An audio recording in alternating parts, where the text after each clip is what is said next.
예, 지난달 25일 변론이 종결된 윤석열 대통령 탄핵 심판. 이제 선고만을 남겨둔 상황에서 재판관들의 숙고가 매일 최장 기록을 경신하고 있습니다. 야당에서는 8대 0으로 탄핵이 인용될 거라고 얘기하고 있는 반면에 또 여당에서는 8대 0으로 각하돼야 된다. 이 8대 0의 숫자를 놓고 서로 다른 얘기를 하고 있고요. 자, 14일이 지나갔습니다. 그렇다면 다음 선고일은 언제가 될 것인가? 21일 금요일일 것인가? 19일 수요일이 될 것인가? 아니면 28일이 될 것인가? 여러 얘기들이 난무하고 있습니다. 오늘 저희 패널들과 함께 전망을 해보도록 하겠습니다. 먼저 헌법재판소로 먼저 가보시죠. 탄핵 심판 사건 중 대통령 탄핵 심판 사건을 최우선으로 처리한다는 방침은 그대로 유지한다. 전국이 혼란스러울수록 헌법이 작동되어야 된다고 생각합니다. 헌법재판소는 비상 상황에 신중하게 그러나 민첩하게 대응할 것입니다. 예, 최소영 평론가. 문영배 권한대행의 말처럼 신중하게 하지만 민첩하게 하겠다. 예상과는 달리 지금 최장 수기를 거듭하고 있습니다. 자, 노무현 전 대통령은 5월 14일 날 선고가 있었는데 최종 변론 이후 14일, 2주 만에 났고 박근혜 전 대통령은 굉장히 많은 그 쟁점에도 불구하고 11일 만에 결론이 빨리 나온. 그렇죠. 자, 윤석열 대통령 오늘로 벌써 19일입니다. 왜 그렇습니까? 저는 이 헌법재판소의 마지막 심리라는 과정은 저는 법치와 정치의 중간쯤에 있다고 생각합니다. 그 경계에 있는데 사실 헌재가 여론을 무시할 수 있습니까? 그런데 실제로 지난 그 대통령의 내란죄 적용이라는 게 거의 기정사실화되는 게 지난 12월의 분위기였다면 그 이후에 소추단한 내란죄를 빼달라고 헌재에 요구했고 헌재는 거기에 대한 아직 입장 표명하지 않았고 그러다 보니까 가장 중요한 내란죄 여부에 대한 심리 여부가 어떻게 될지도 좀 모르는 상황에서 더더군다나 가장 그렇게 내란죄를 정말 심증을 굳히게 했던 홍장원 전 차장의 증언 그다음에 곽종훈 전 사령관의 증언들이 대단히 이제 어떤 오염됐다는 얘기들이 나오면서 헌재도 고민 안 할 수밖에 없는데 저는 노 전 대통령, 박근혜 전 대통령의 사례에 자꾸 비추어서 기계적으로 이때 이만큼 했으니까 이렇게 해야 한다라고 얘기하는 게 오히려 저는 말이 안 된다고 봐요. 오히려 속도보다는 숙고고 그다음에 방향보다는 내용이죠. 그래야지 사후동의성을 가짐으로써 이렇게 달아오는 광장 열기를 무마시킬 수가 있잖아요. 그런 측면에서 헌재가 사실 명시적으로 언제 한다 밝힌 적이 없어요. 우리가 예측을 할 뿐인데 저는 뭐 이게 21일인지 뭐 20일인지 이것보다도 오히려 모두가 동의할 수 있는 그런 정말 역사책에 기록될 법한 내용이 선고문에 담겨야 한다. 그런 측면에서 저는 너무 서두르다고 재촉할 일도 아니라고 봅니다. 자, 19일이냐, 20일이냐, 21일이냐 아직까지는 모르겠습니다. 주 후반이 될 것이다. 일단 현재로선 내일이나 모레 가능성은 크지 않은 것 같습니다. 자, 정광재 대변인. 지금 저희 다음 그래픽 볼까요? 헌법재판관들이 매일 이렇게 토의를 하고 있다고 합니다. 아직 어떤 결론을, 그러니까 평결까지는 이르지 못했고 평의를 계속하고 있다고 해요. 주말에도 집에 가서 짐 싸들고 들어가서 여러 가지 재판 기록을 살펴보고 있다고 하고요. 국민의힘에서는 보니까 뭐 여러 유튜버들이나 또 그 국민의힘 의원들 중에는 이 8명 중에 누구에게 기대를 갖고 있다.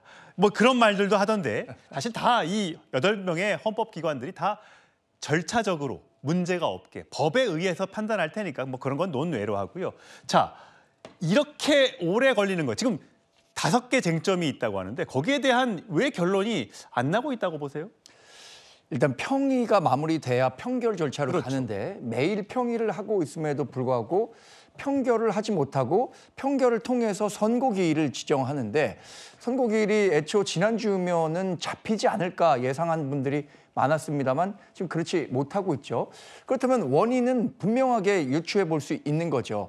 이 8분의 헌법재판관 분들이 쟁점을 비롯해서 평의 과정에서 분명한 이견을 노출하고 있다. 이렇게 합리적으로 추측해 볼 수밖에 없는 겁니다.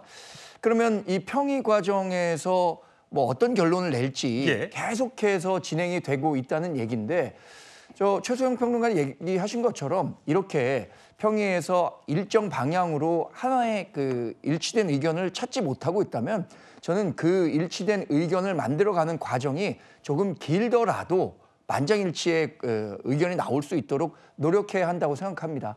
시간에 쫓겨서 하다 보면요. 지난번에 공수처 수사나 이런 것들을 통해서 알 수 있는 것처럼 절차적 정당성이라든가 국민적 신뢰를 얻기가 어려운 측면이 있기 때문에 다소 더디 가더라도 분명하게 만장일치의 의견을 낼 수 있는 헌법재판관의 평의가 돼야 된다. 그렇게 예상하고 있습니다. 예, 만장일치를 위한 평의를 거듭하고 있다라고 얘기를 하셨는데 윤석열 대통령 탄핵 심판의 쟁점 앞서 말씀드렸듯이 5가지입니다. 윤석열 대통령이 임명했던 정형식 헌법재판관의 음성 들어보시죠. 5가지인데 이제 4가지에다가 플러스 이제 뭐 법조인들에 대한 뭐 체포 부분 그 부분까지도 포함해서 그게 이제 일단 소추 의결서에 들어가 있는 내용입니다. 이 부분을 가지고 어차피 저희는 심리를 해야 돼요. 예, 김진욱 대변인. 자, 이 5가지예요. 비상상황, 계엄 포고령, 국회 의결을 방해했는지 여부, 선관위에 계엄군을 넣었는지 안 않았는지, 법관 체포 지시가 있었는지 없었는지. 이 5가지 중에 과연 지금 몇 개가 평의가 끝났는지도 아직 확인이 되지 않고 있어요. 어떻게 보면 우리가 눈으로 봤기 때문에 굉장히 간단할 것이다라고 생각하지만 그건 아닌가 봅니다. 제가 볼 때는 저 5가지 사안에 대해서 대략적인 평의의 결과는 모아졌을 것이다 이렇게 봅니다. 그럼에도 불구하고 이 최종 판결을 선고일을 잡지 못하고 있는 거는 이 내용적인 부분뿐만 아니라 형식과 절차적인 부분도 지금 채워가고 있는 게 아닌가 이렇게 유추해서 해석할 수밖에 없을 것 같고요.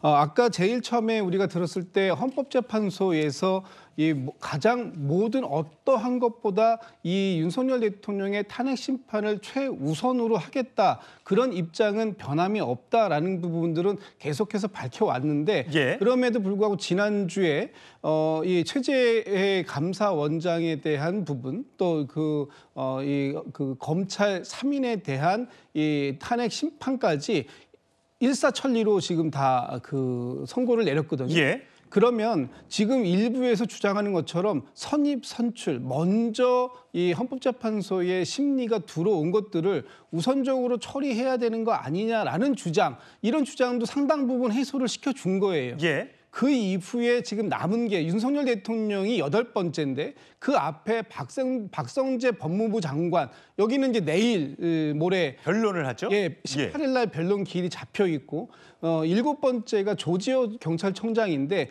여기는 아직 기일을 잡지 못했어요. 예. 그러면 이 두 분을 제외하고 이미 그 평의가 끝난 그러니까 변론이 끝난 건 윤석열 대통령과 한덕수 국무총리인데 그렇죠. 한덕수 국무총리는 윤석열 대통령보다 후순위로 지금 탄핵 심리가 들어왔단 말입니다. 변론은 빨리 끝났는데. 변론은 빨리 일주일 그렇죠. 먼저 한 번만에 끝났음에도 끝났죠. 불구하고 예. 그러니까 지금 들어온 순서대로 헌법재판소에 들어온 순서대로 하는 중에서 이 변론과 평의를 마무리할 수 있는 가장 첫 번째 이제 우선순위는 이제 윤석열 대통령 차례가 되었다라고 봐도 과언이 아닙니다. 예. 그렇기 때문에 아마 저는 이번 주 중에 이제 그 종국 결정이 나올 거라고 보고요. 예. 또 이제는 나올 때가 되었고 나와야 한다라고 보고 있습니다. 예. 사실 헌법재판관 8인 중에 가장 관심이 가는 재판관 하면 헌법재판소장 권한대행을 하고 있는 문영배 재판관 그리고 주심 재판관인 정형식 재판관일 겁니다. 두 사람의 목소리 준비했습니다. 윤 대통령 임명한 인사는 형평성이 우려된다는 의견인데 입장 있으십니까? 정형식 재판관, 김영도 재판관을 믿고 있지요. 재판관님들께 우리 모두 이쪽을 향해서 부탁해 봅시다. 단장님, 3분만 질문해요. 아닙니다. 돌아가십시오. 세 가지만 물어보겠습니다. 아닙니다. 약속을 하셨고요. 재판을 마치겠습니다. 문영배는 물도 묻지 않고 탄핵법을 지었습니다. 어서 묻고 집어서 짐을 흘리고 있습니다. 그런데 6명이 채워졌다면 내일은 퍼서먹지 왜 지금까지 뜻만 들이고 있겠습니까? 자, 성추인 부의장. 예. 이진숙 방통위원장 탄핵 결과는 4대 4로 갈렸고요. 나머진 대부분 8대 0 전원일치, 만장일치의 결론이 내려졌어요. 과연 이번에도 8대 0 만장일치가 나올지, 아니면 또는 7대 1, 6대 2, 5대 3, 4대 4 이런 결과가 나올지. 지금 조금 전에 얘기했던 장동혁 의원의 경우에는 6대 2 나왔으면 벌써 선고했지. 이거 안 될 것 같으니까 뜸 계속 들이고 있는 거 아니냐, 발표 못하고 이렇게 주장을 하네요.